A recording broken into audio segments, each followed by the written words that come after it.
Hello and welcome. Today I will be sharing my thoughts and opinions on the new Doors Floor 2 updates along with playing with my friends. Hope you'll watch to the end and see you later. My first issue would be with the new loading times just to enter Floor 2, along with the inconvenience of just creating a lobby. There's no new dedicated area to go into Floor 2, and you have to manually change the floors or invite other people who don't have access to it. While I understand the second part, I just think it's honestly overall a lazy design that could be improved later on. One thing I do like is that they leave you off in the falling elevator where your run last ended.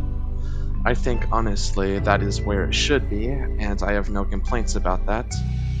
My only issue is when you land, instead of any impact, your screen goes black, and then they just show you a image that fades out, which is honestly okay, but I don't think they should show you it every single time you enter a new match.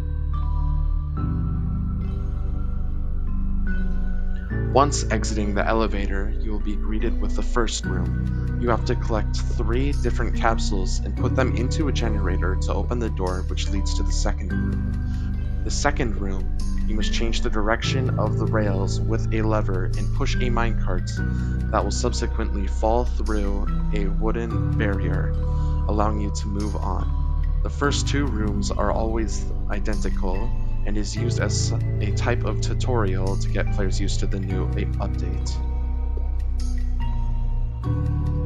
Lockers were another form of drawer added. Once you open them, if there's an item inside, it'll make a noise to alert the player. You can typically find more stuff in there and bandages than you would a regular drawer.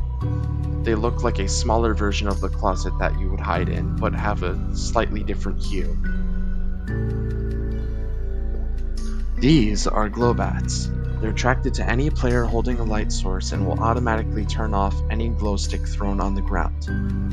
They will damage a player if they step on their eggs, but if you walk through in the dark without any light sources currently active, they will ignore you. They sound like a bug even though they're named a bat, which I find really stupid. Now we have an update to eyes. Eyes will now move when the player isn't looking at them, and they will last for more rooms than normal. I find that this is a good change to add a little bit more difficulty, but can be extremely annoying when you're in rooms that require you to focus on certain things or avoid certain enemies, which I think eyes should be limited to certain rooms. Next, we have the gas-filled rooms. Do not use any sort of light source like a lighter, as you will instantly explode and die. Make sure your character isn't in there too long, as your screen will become wobbly, blurry, and black bars will appear on your screen. Once the black bars fill up your screen, you will die. So I'd recommend going in and out in certain intervals depending on how large the room is. A new type of warning for when an entity like rush or ambush is coming is when dust falls from the ceiling and your screen shakes whenever you open a new room. It can be either that, or it can be a signal for the next room being figure. A new update to the game is that you cannot hide in the same closet twice, but it is only per player. If you try to re-enter the same closet, you will take damage. Another thing about the closets is, instead of being kicked out for staying in there too long, you will play a minigame like you did on floor 1 when Figure was standing outside of your closet.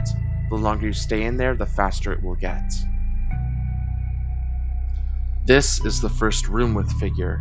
The door will be blocked by a barrier placed by guiding light to stop Figure from getting in the spawn room. I'd suggest staying behind it, as if you wander in the room immediately, even if you stand for just a second, Figure will auto-track to you.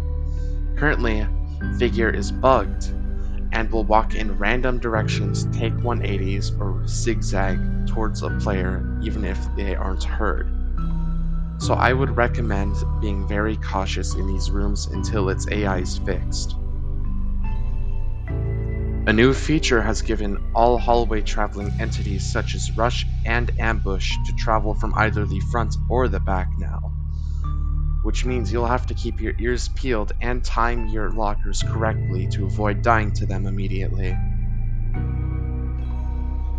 Halt now has a new dedicated room. It will be the same generation every single time, and your goal is to push a minecart to break wooden boards blocking your path, or you will be squished in between them and killed by halts like I was in this run.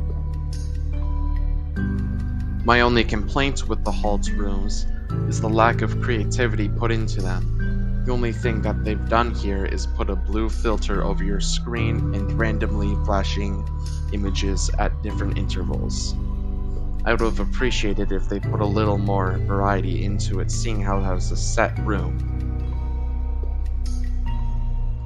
You'll see us miss the minecart here, and then get trapped in between halt and the boards.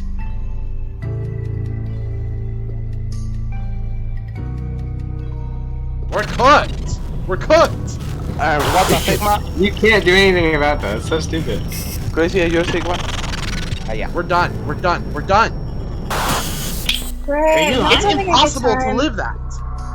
Sure. What were you?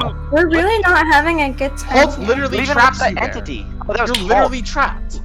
Yeah, no, because you have to push the stupid thing, bro. That is It's stupid. so annoying. Next up, we have Giggler, a relative of Screech. It appears on the ceilings, and you can hear distant laughing, and it will eventually latch onto your face, dealing damage. Another player can pull it off to prevent it from hurting you any further. Speaking of Screech, yes, you are hearing me right.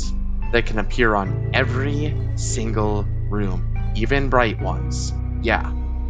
So you can't go AFK anywhere. You're gonna be getting whispers in your ear constantly.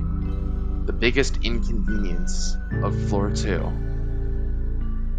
Disregarding what I said earlier, this is technically the first figure room. It has the exact same doorway as the other one, but figure there is just for display. They can't do anything to you. You can't even jump down there.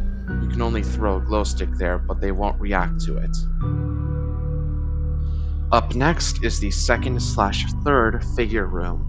In this room, you need to collect the 3 capsules to power the door to make your way out. It is a one-track hallway with a lot of lockers. Typically, you will need to hide in a locker away from figure in order to survive this level. And now, the last part of my guide I am able to cover now is the first Seek chase. On this chase, you will need to be able to jump and take turns on the first part. The second part, you are grinding on a rail and need to take the correct turn and jumps in order to escape Seek. In this chase, you have to cut it extremely close compared to the last ones.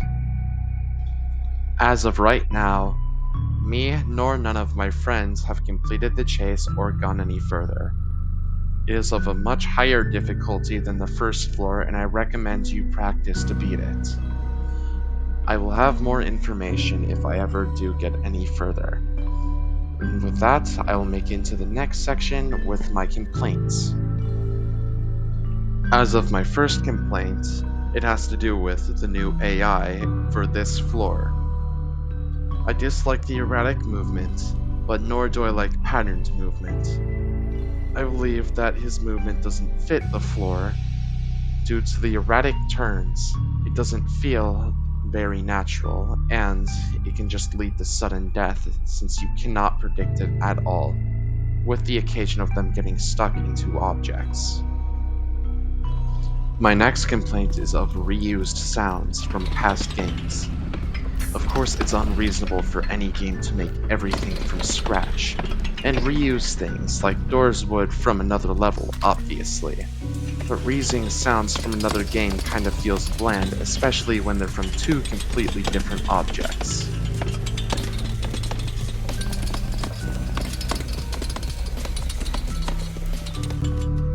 My next complaint is of how repetitive the rooms feel. You can enter a gas room and it can either be for 3 rooms or 1, and then it can just lead into another egg room for the gloom bats. Or you could lead right to a mimic door that goes right back where you came from. I feel like they should work a little harder on the generation, especially for a large update like this one. And finally, I have the animations. I get this is a first-person game, but there's a lack of awareness for people who are spectating. For the best example, during the Seek run, when you go onto the rails, your avatar is floating and your animation is extremely broken when landing onto them. I feel like this is just lazy design by default, and I can't really find an excuse for it. This was purely just to show my opinion on the game and what could be improved upon. Please don't send any hate towards the devs, and with that, I'll see you next time. Goodbye.